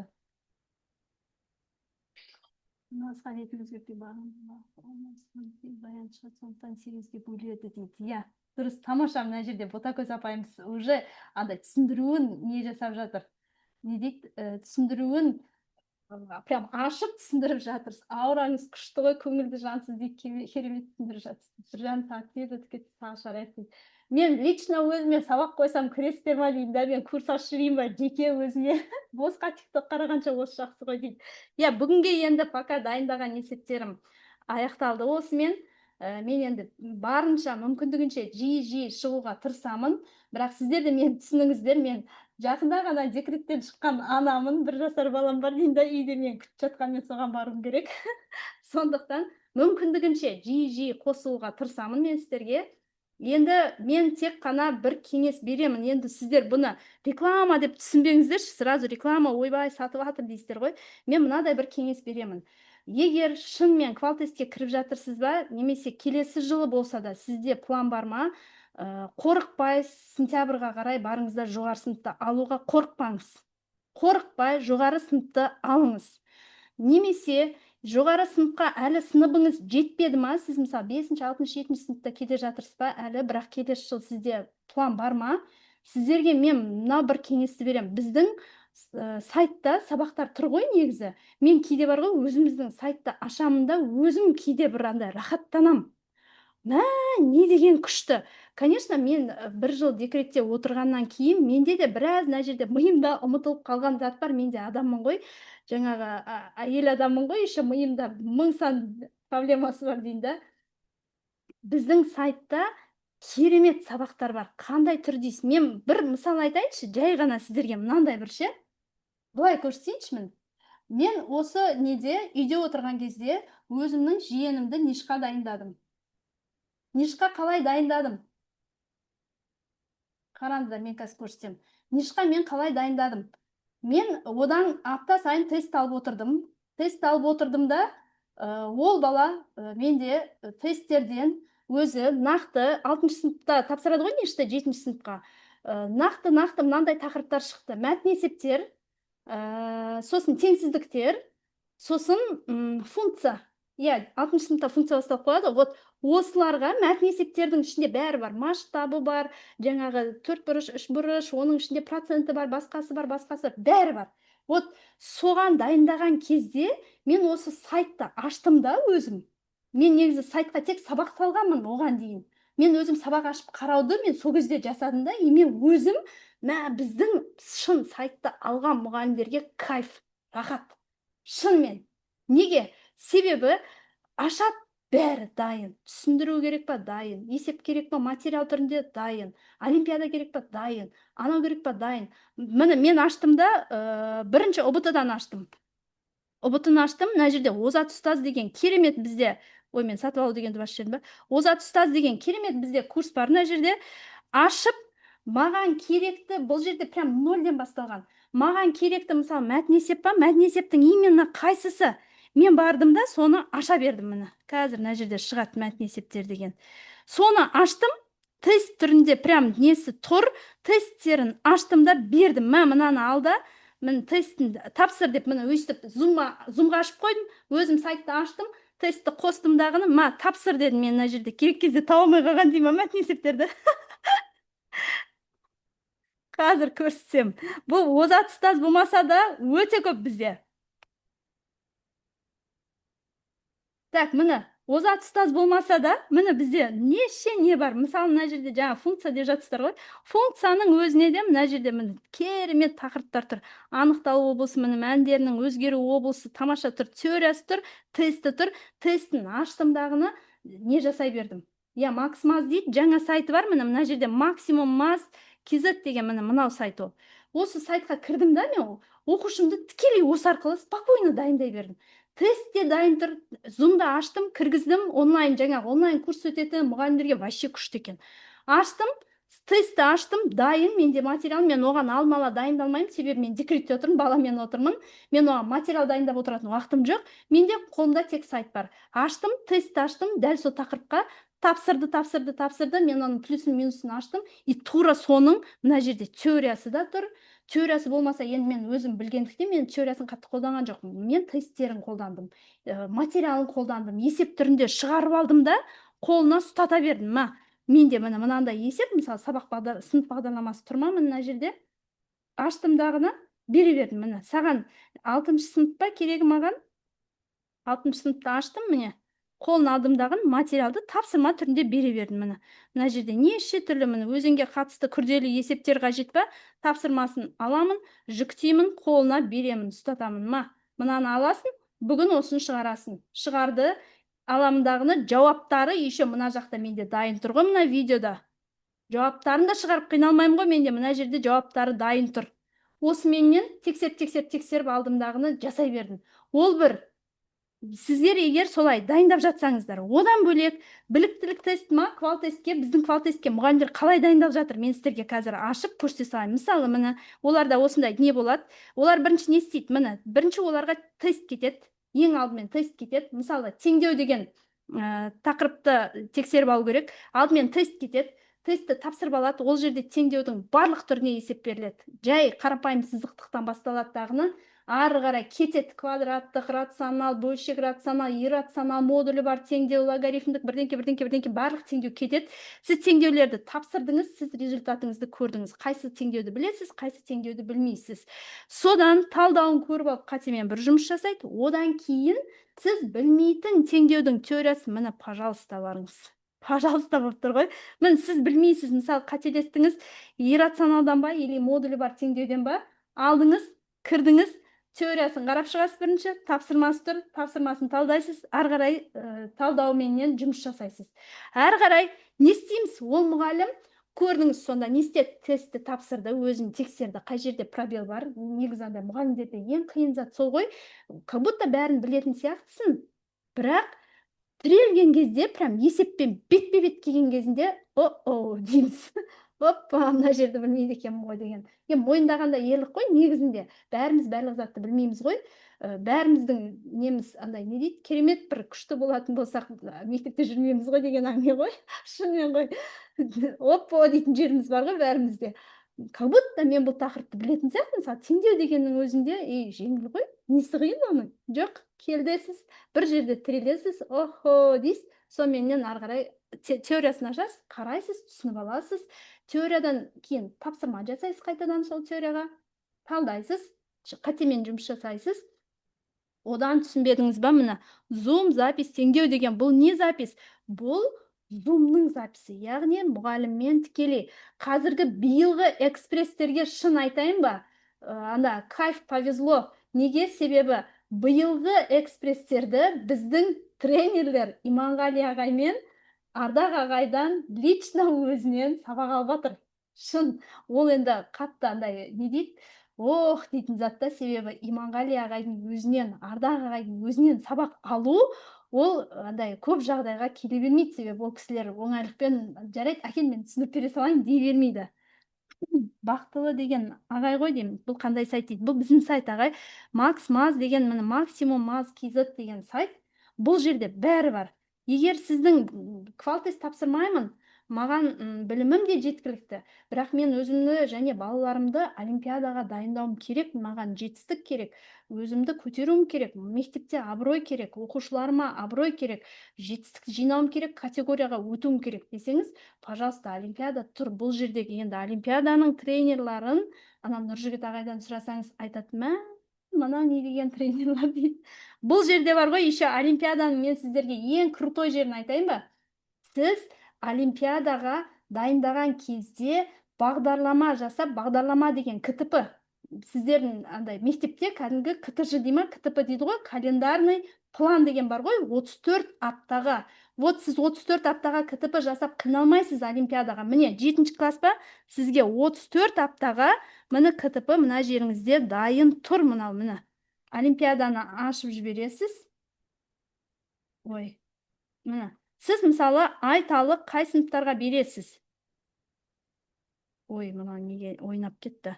Сіз мысалы айталық қай сыныпқа бересіз? 5-ші сыныптан бастаңыз дейікші, 5-ші сыныптан. Немесе сізде алдыңызда оқушыңыз жоғары сынып болса да, ол 5-ші сыныптан бастасын, логикасы күшті болу керек. Міне дайын алдыңызда сізде міне 34 аптаға дайын план тұр, календарный план. Сіз осыны түгел план қылып қойып, алыңызда бұл жерде бұлай бір аптаға бір тақырып.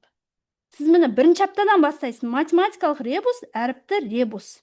Осыны аптаның бір күніне сіз қойып қойыңыз, балаңызбен өзіңізге бір күнге бір уақытта ажыратыңыз, бір 2 сағат, 1 сағат, шамаңыз жеткенше. Осы нені ашыңызда теориясыны міне ағай әдемдеп тақтада тұрып түсіндірген. Ребус қалай, неге, не болып жатыр. Сосын ребус бітті ме ары қарай? Ребусқа сізге міне тапсырма берілген. Міне файлды жүктеу дейсіз де, PDF түрінде жазылып тұр. Міне көрініп тұр ғой, PDF деп. PDF түрінде тұр, жүктеу дейсіз де, жүктеп аласыз. Міне 5-ші сынып олимпиада 1-ші сабақ. Пожалуйста, мынаны оқушыңызға ұстап жеріңіз үйге. Мынаны осы аптада шығарып кел. Бір апта бойына бала ойланып шығарып келсін. Келесі аптаға келгенде соны шығарғанын тексересіз. Мен қалай тексерем, егер оны мен білмесем деп отырмайсыз. Сізде міне сол есептің шығару жолы видеомен тұр. Өзіңіз алдын ала бір қарап шықсаңыз, әрі өзіңіз дайын боласыз, әрі оқушыңыз дайын болады. Енді шыны керек, әріптестер мақтанғаным емес, бірақ мақтанайын деп па? Бұған мақтану керек. Себебі бұл жерде прям бәрі бар екен. Мен өзім декретте отырғанда қызығын көрдім, пайдасын көрдім, сіздерге де ұсынамын. Бұл әрине платны, енді бұның барлығы қаншама еңбек қой. Бұның барлығы платны. 1 жылға алуға болады, 5 жылға алып жатқан әріптестеріміз бар. Шыны керек, шексізге алып жатқан әріптестеріміз бар. Шексіз қолдануға возможность бар. Ең бағалы еңбек, шын. Бұл жерде ана 1 жылдық, 5 жылдық шексіздің ақшасын төлеген кездегі бағасынан да еселеп қымбат қаншама дүние бар. Егер маған мынаны отырып алып, давайте бір күн маған 1 сағатыңызды арнаңызшы да, сайттың қай жерінде не бар көрсетіп беріңізші десеңіз, көрсетіп беремін. Қалай қолдану керек, не істеу керек, қайтемін, не істеймін деген әріптестер болса, пожалуйста, алыңызда шексіз. Ең күшті жері шексіз. Себебі любой момент аша аласыз, любой момент қайталай аласыз, любой момент тоқтатып қойып, қайтадан көре аласыз. Любой момент сізде қолыңызда интернет бар болса, қосып жібересіз, оқушыңызды отырғызасыз да дайындала бересіз. Пожалуйстаңыз.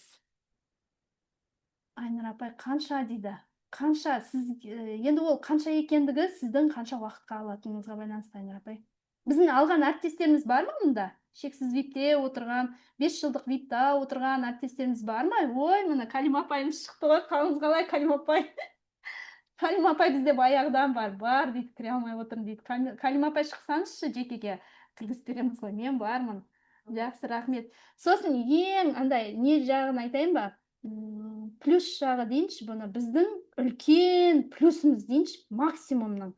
Біз ешқашан жоғалып кетпейміз. Ол қалай деген сөз? Сізде қандай проблема болып жатыр? Бізде көп мынау сайтымызда отырған мұғалімдер осы уақытқа 2000-нан аса мұғалім алып оқып жатыр ғой.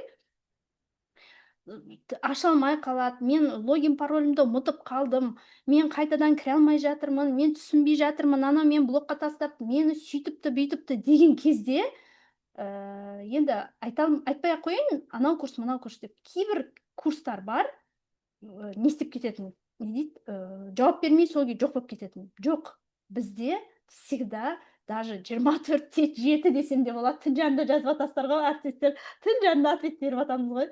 24-те 7 десем де болады. Біз всегда кері байланыстамыз. И всегда осылай тікелей шығып отырамыз.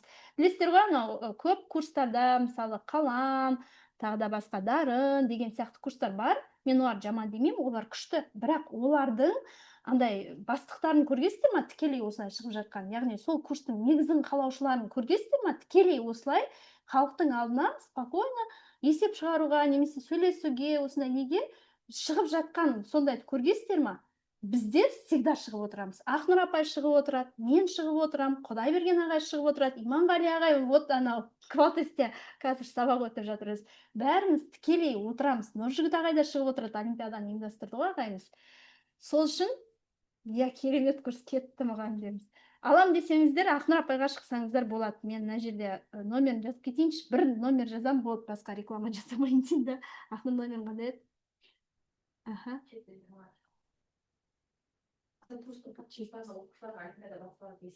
Сосын әріптестер, біздің курстың шексіз випті түсіндіріңізші мағынасын дейді. Ой, қазір мен түсіндірсем Бағдат ағай. Мына жерде ада ғой дейді, ұзап кетеміз. Шексіз вип деген Бағдат ағай, қараңыз, мына жерде мына төртеуін көріп тұрсыз ғой. ОБТ олимпиада сынып бағдарламасы біліктілік тест барлығы беріледі. Ағай, апай екенсіз ғой, мен ренжімеңіз, апай деп кетіппін.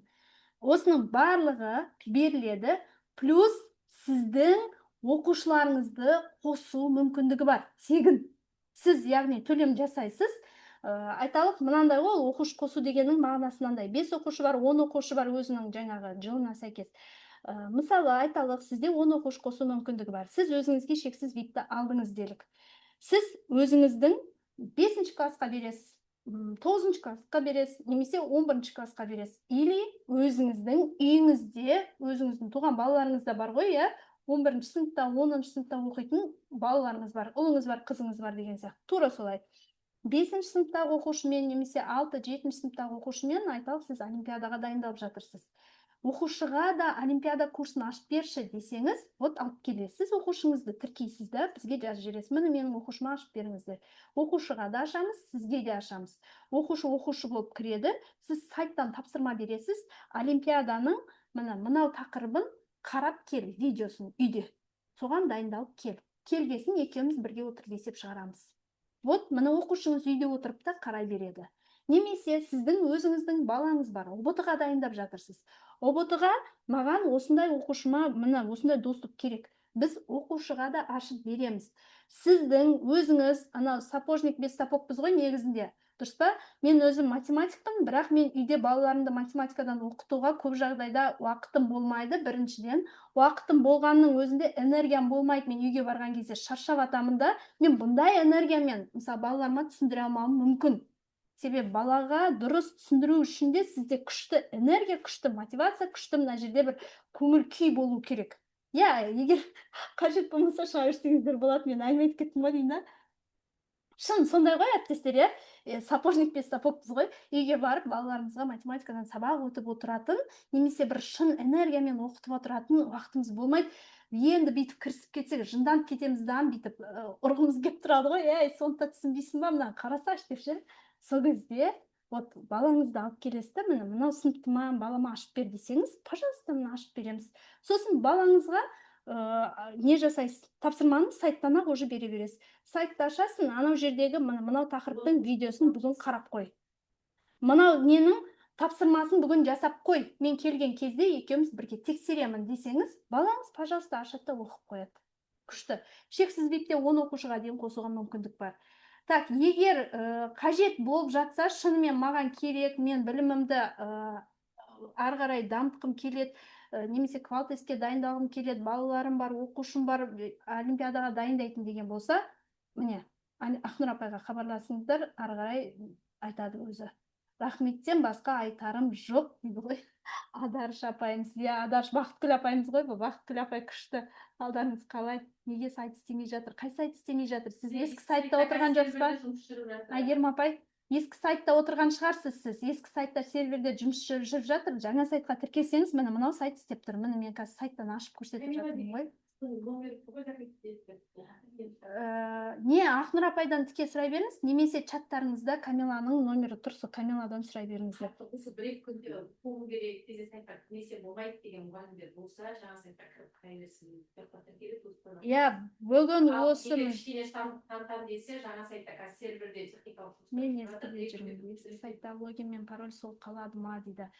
негізі біз мынау сайтты, новый сайтты жасатқандашы, Калима апай, біз сондай нені болғанын қаладық, разработчиктарға тура солай бердік. Бізде қаншама қолданушы бар, олар солмен жүру керек, сол логин парольмен деп ек. Енді ол жағында сәл қиындық бар екен. Сондықтан жаңа сайтқа жаңадан тіркеле салғаныңыз дұрыс, Калима апай. Сол логин парольмен кіріп көріңіз, болмаса жаңадан тіркеле салыңыз. Камила көмектеседі бізде. Камила менеджер отыр ғой, ескімен де болады, новыйдан тіркелесіз қой дейді. Анар апайымыз уже біледі, Анар апай прям жауап беріп жатыр ғой. Кімге хабарлассам болады жаңа сайтқа кіру туралы? Камилаға хабарласыңызшы, Бейбіткүл апай. Камилаға хабарласың. Камиланың номерін жазайын ба? Айтшы.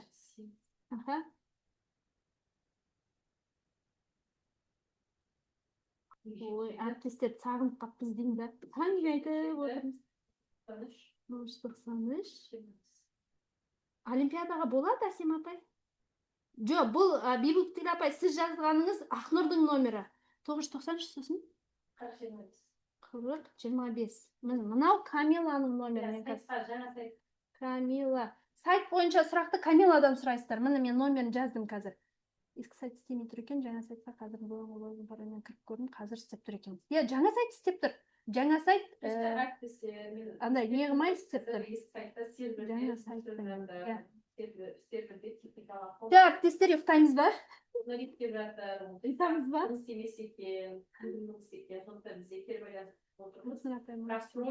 Қайырлы күн дейді.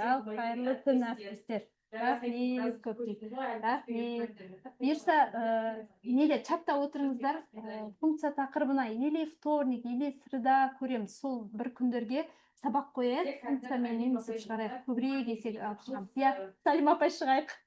Бәріміз де шығамыз, Салим апай. Қазір енді ғұмыр болып кетті ғой, бірден жауап бере қоймас, бірақ таңертең рахмет, әріптестер. Сұрақтарыңыз болса, кіріп тұрыңыздар. Осылай сұрап тұрыңыз.